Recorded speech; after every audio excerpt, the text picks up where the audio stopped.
I shot him 6 times.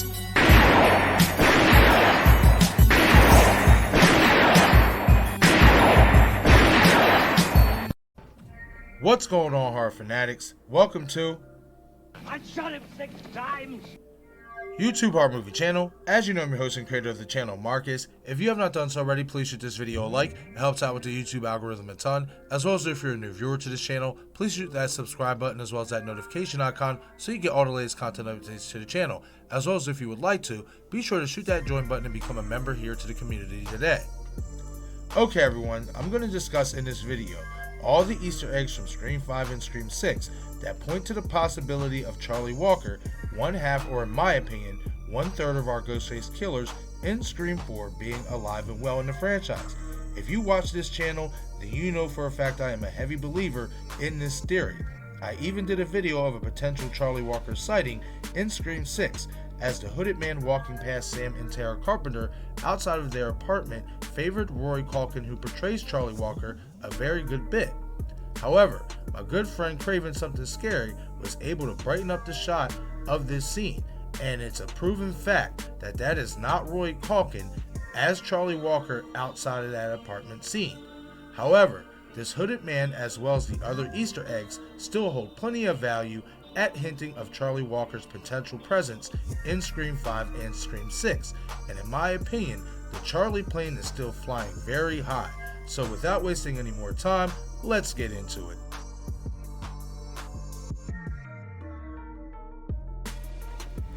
Okay everyone, so the first 2 Easter eggs I want to touch on is from Scream 5, the opening scene and Dewey Riley's death scene.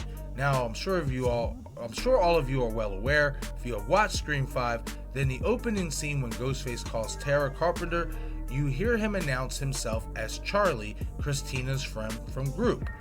Now, some of you will say, oh, that was just a reference to the character, a callback. It means absolutely nothing. They were just trying to show the character some love because he is a killer or just a character in the franchise in general.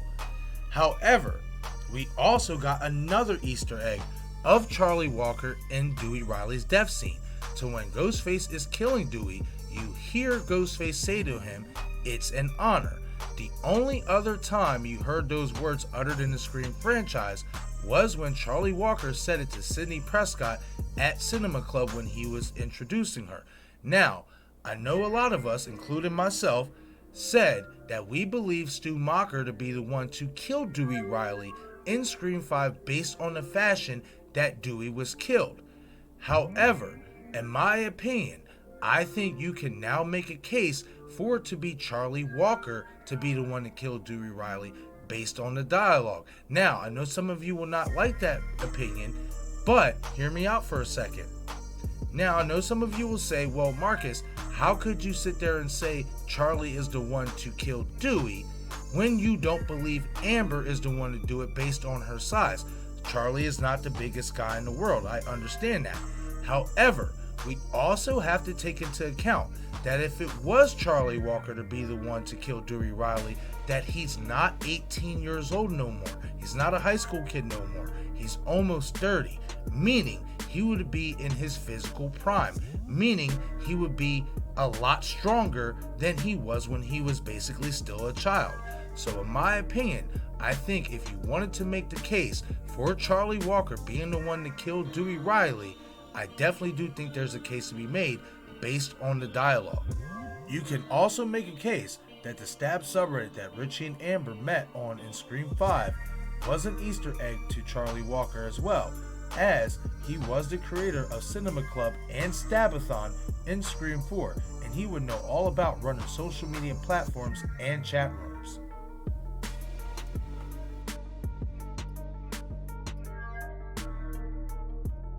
Okay everyone, so now we're going to move on to Scream 6 and all the Easter eggs I believe that point to Charlie Walker potentially being alive in the Scream franchise. And we're going to start off with the tail end of the opening scene at Greg Brockner and Jason Carvey's apartment. When Jason Carvey is on the phone, he assumes he is speaking with his roommate and partner Greg Brockner. We know for a fact if you watch the film, that is Ghostface he is actually talking to. And after a few minutes of some conversation, he realizes that the cameras that are installed in the corner of their ceiling are recording him. This is a direct Easter egg to Charlie Walker in Scream 4. As we know for a fact, Charlie would record the kills and then post them up to social media later with Jill. Now, I also want to say this as well, is that we never got confirmation in Scream 4 that Jill herself was the one recording the killings.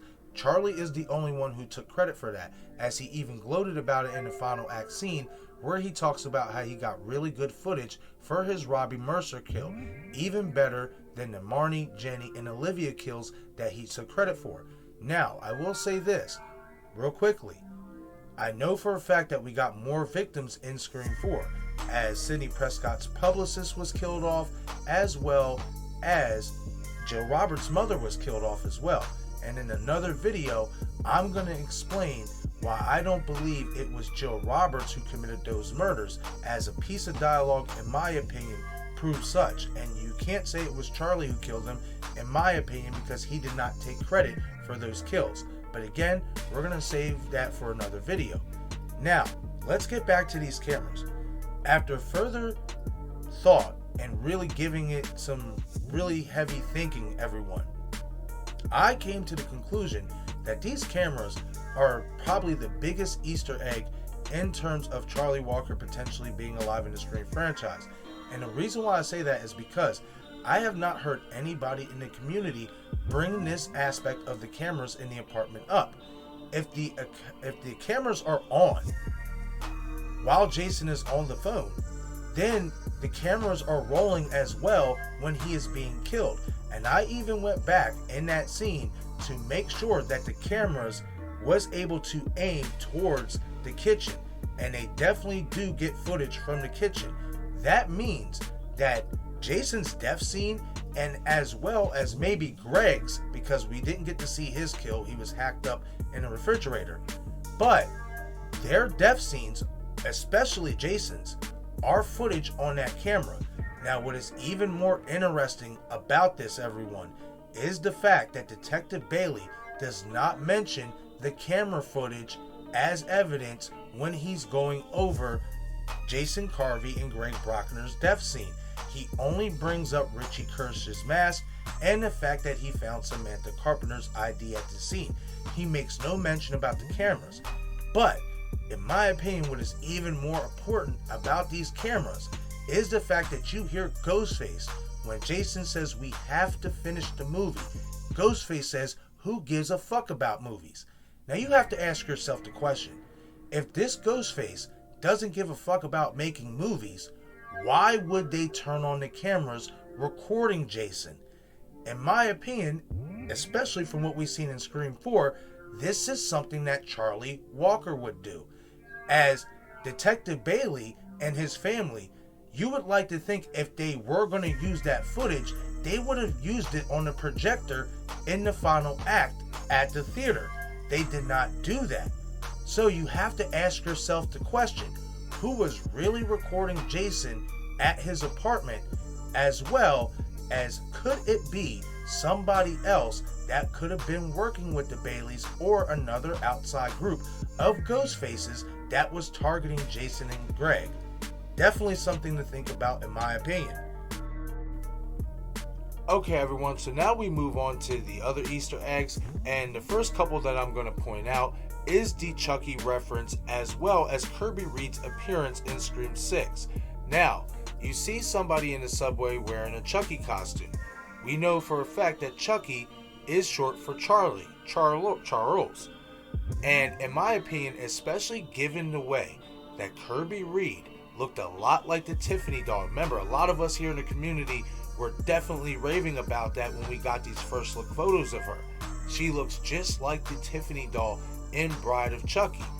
Now, in my opinion, and I'm going to share another video here later today, I cannot wait to drop this video, I definitely do think that the Chucky and Tiffany references have a lot more meaning and inspiration in Scream 6 than what a lot of people caught, because I went back in Bride of Chucky and I actually found something very, very interesting, and I cannot wait to explain it here in this other video I have coming out, because then I think you guys are going to come back to this video and you're going to see why I say the Chucky and the Tiffany references are definitely a possible Easter egg that point to Charlie Walker potentially being alive.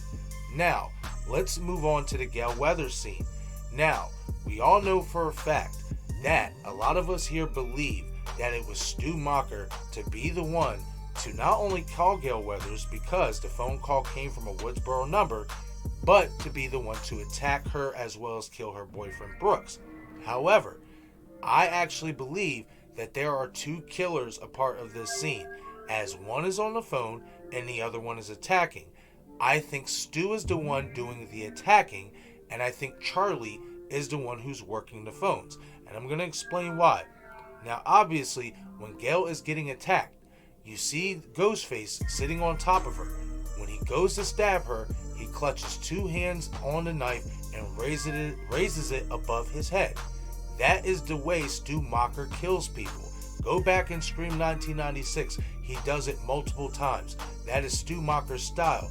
But you also have to take into account that why this Ghostface is attacking Gale as well as killing her boyfriend Brooks, Ghostface is also on the phone talking to Gale. It could not be the same person. So it definitely has to be a second person involved in this scene. And in my opinion, I definitely do think you can make a case that Charlie Walker is the one on the phone talking to Gale Weathers. And one piece of dialogue, in my opinion, that a lot of people think it could point to Stu, in my opinion, you can make a case it could point to Charlie as well, is the fact that when Gale says, if basically yesterday's heroes don't matter, if, basically legacy characters are replaceable now, why come after me? Ghostface says, call it nostalgia. It would be nostalgic for Charlie Walker because he, just like Stu Macher, has encountered Gale Weathers before, and as well is a massive Stab fan. Now, another thing to take into account as well is the Woodsboro phone number. Charlie, just like Stu, is from Woodsboro. So guys, in my opinion, I definitely think that when you go back and rewatch Gale Weathers' attack scene and you really break it down, there are two killers in this scene. The one attacking Gale and who killed her boyfriend Brooks, in my opinion, is Stu, and the one working the phones is Charlie Walker.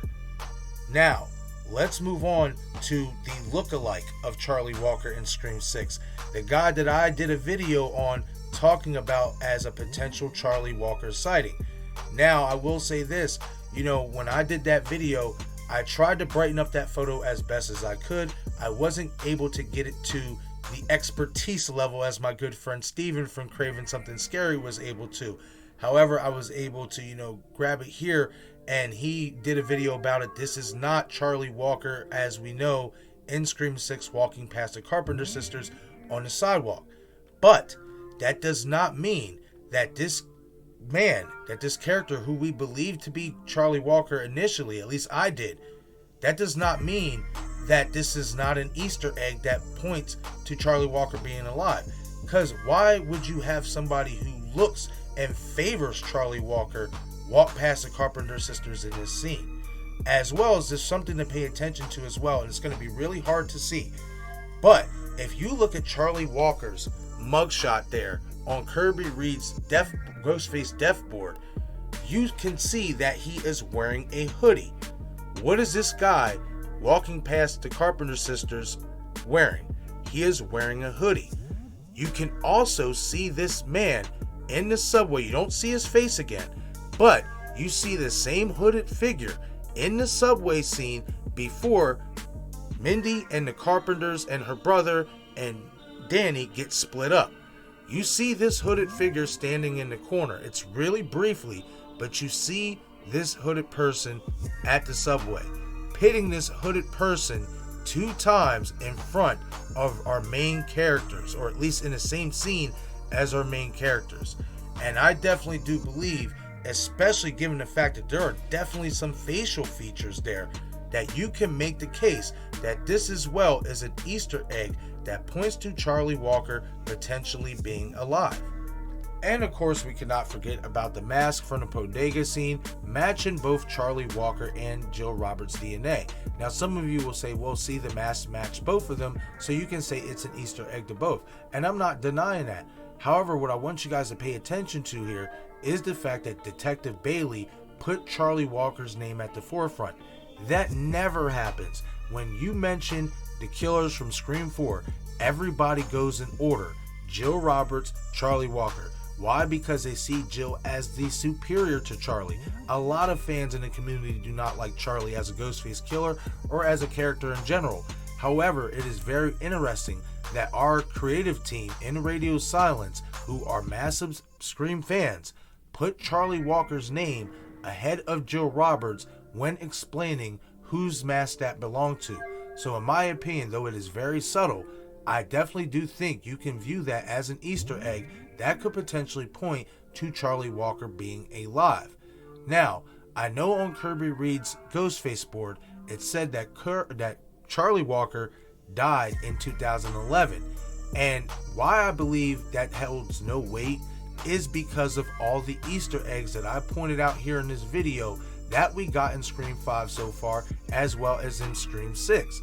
In my opinion, if this person is supposed to be dead, just like they're trying, a lot of people believe Stu Macher is dead, why would you drop so many Easter eggs and references to these characters? You could sit there and say, oh, they're just trying to homage and show respect to the characters, and I'm not saying you're wrong in that, but in my opinion, especially in the grand scheme of things, when they have nothing to do with our new core 4 anyway, in terms of this is supposed to be a new cast and group and a new story, even though it's a continuation of a previous character and stuff in Billy Loomis through Samantha Carpenter, it's still the fact, why would you drop so many Easter eggs in both Scream 5 and Scream 6 if these characters are supposed to be dead? So in my opinion, guys, when it comes to Charlie Walker's mugshot and death on the Ghostface board, as well as Stu Macher's, that holds no weight for either one of those characters in my opinion. There are too many Easter eggs that point, in my opinion, in both Scream 5 and Scream 6 that point to both of these characters being alive, or at least potentially being alive. But okay everyone, those are my 9 Easter eggs that I believe point to the potential of Charlie Walker being alive in the Scream franchise. And one more thing before I go that I want to bring up. I don't know if anybody noticed this, but in Scream 5 and Scream 6, in terms of previous characters from previous sequels in the franchise, preferably films 1 through 4, Charlie Walker, Stu Macher, and Kirby Reed has been the most Easter egged characters, the most referenced in Scream 5 and Scream 6, at least in my opinion. And the reason why I say that is because in Scream 5 you got all the Easter eggs that we all talk about here in the community that points to Stu Macher potentially being alive, and then we get the confirmation that Kirby Reed is alive, and then obviously we get her back in Scream 6, and then all the Easter eggs that I talked about for Charlie Walker here in this video. I find it very fascinating that in these 2 films, these 3 characters from films 1 through 4 are heavily referenced. And you guys know for a fact that I believe Kirby Reed could potentially be an unrevealed Ghostface killer from Scream 4 that we don't know about yet, and that she is actually working with both Charlie Walker and Stu Macher if they both are alive, as well as some others that could be a part of the Ghostface cult that we all believe that could be out there. But okay everyone, that is it for this video. Leave a comment in the comment section below and let me know what you guys think about my 9 Easter eggs that I believe potentially point to Charlie Walker being alive in the Scream franchise, as well as leave a comment and let me know what you guys think about my last part of this video where I discussed how Kirby Reed, Charlie Walker, and Stu Macher are 3 previous characters from the first 4 films that are heavily referenced in Scream 5 and in Scream 6. Once again, this is I shot him 6 times! YouTube Horror Movie Channel. As you know, I'm your host and creator of the channel, Marcus. Be sure to follow me on Twitter, Instagram, and Patreon. Thank you all for watching.